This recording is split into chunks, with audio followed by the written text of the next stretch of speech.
The warning board stood at the entrance to Simulation Chamber 7 like a monument to failure. Carved into obsidian black metal, 847 names stretched across its surface in 17 different alien scripts. Each one represented a cadet who had attempted the Korvax scenario and failed to return from the simulation intact. Their minds fractured by the impossible choices, their confidence shattered beyond repair. Instructor Thelvan, a towering Krithaxian with 4 eyes that could track movement in multiple dimensions, addressed the assembled cadets with his usual gravitas. His chitinous exoskeleton gleamed under the harsh lights of the Galactic Naval Academy's training deck. In 300 years, Thelvan's translator rendered his clicking speech into standard. No cadet has passed the Korvax scenario. Not Valyrian tactical geniuses, not Morgathi empaths, not even the legendary Arxian navigators who can calculate hyperspace jumps in their minds. He paused, letting his words sink in. The scenario is not designed to be won. It is designed to teach you the most important lesson a fleet commander must learn. Sometimes there is no right answer. The cadets, a mix of species from across the Galactic Union, shifted uncomfortably. All except one, Cadet Maya Chen, stood perfectly still, her dark eyes fixed on the warning board. She was the only human in this year's command track, a statistical anomaly given that her species had only joined the Union 40 years ago. Most of the other cadets still saw humans as the strange, emotional newcomers who had somehow survived on a death world without developing proper psychic defenses or natural armor. The simulation begins in 1 hour, Thelvan continued. You may use that time to prepare, meditate, or withdraw from the exercise. There is no shame in choosing not to attempt the Korvax scenario. As the other cadets dispersed, Maya walked directly to the warning board. She pulled out a standard-issue engraving stylus and, with steady hands, carved her name into the metal.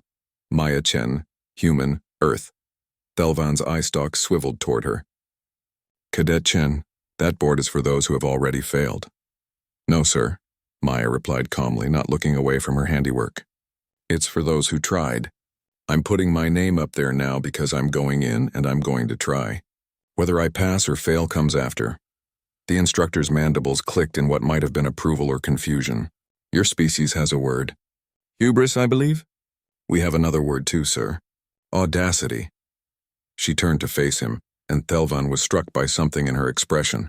Not arrogance, but a peculiar human quality he'd noticed before.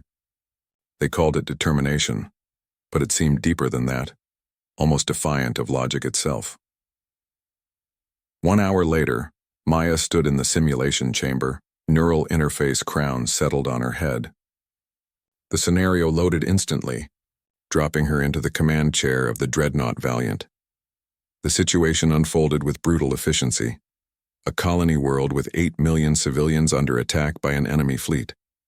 Her ship and 2 destroyers were all that stood between the colonists and annihilation, but the enemy had deployed a temporal distortion weapon. Any ship that entered the system would experience time dilation. She could save the colony, but her crew would be caught in the field. When they emerged, centuries would have passed. Everyone they knew would be dead.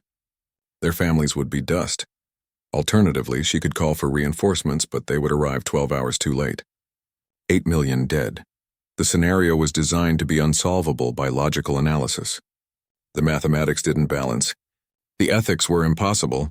Previous cadets had frozen, broken down, or made a choice and then been psychologically destroyed by the simulated consequences. Maya sat in the command chair for exactly 30 seconds, reviewing the data. Then she opened a ship-wide channel. All hands, this is the captain. I'm about to give you a choice that no commander should ever have to give their crew, and I'm going to explain exactly why. Her voice was steady, clear. There are 8 million people on that colony who will die if we don't act. If we go in, we save them, but we'll be caught in a time field. When we come out, everyone we love will be gone. I can't order you to make that sacrifice, so I'm asking for volunteers. Anyone who wants to evacuate on the destroyers has 60 seconds. I'm going in regardless, she waited. The simulation tracked the crew's responses with brutal realism. 70% chose to stay. Thank you, Maya said simply. Helm, plot an intercept course. Engineering. Prepare for temporal displacement. Tactical, target their command ship. Weapons free, the simulation played out. The Valiant entered the distortion field. destroyed the enemy fleet, and saved the colony. When they emerged, 300 years had passed. The simulation forced her to read messages from crew members learning their families were gone, to face the weight of her choice, to experience the full cost. Maya sat through it all, reading every message, attending every simulated funeral, acknowledging every sacrifice. She didn't look away. She didn't try to rationalize.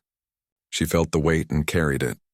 When the simulation ended, she removed the crown and found Instructor Thelvan waiting, all four eyes focused on her with an intensity she'd never seen before. "You were supposed to learn that some situations have no right answer," he said quietly. "I did learn that, sir." Maya met his gaze. "But humans figured out something else a long time ago. Just because there's no right answer doesn't mean you get to choose no answer at all. Someone has to decide. Someone has to carry the weight. That's what command means." Thelvan was silent for a long moment. Then his translator carried a sound that might have been a sigh.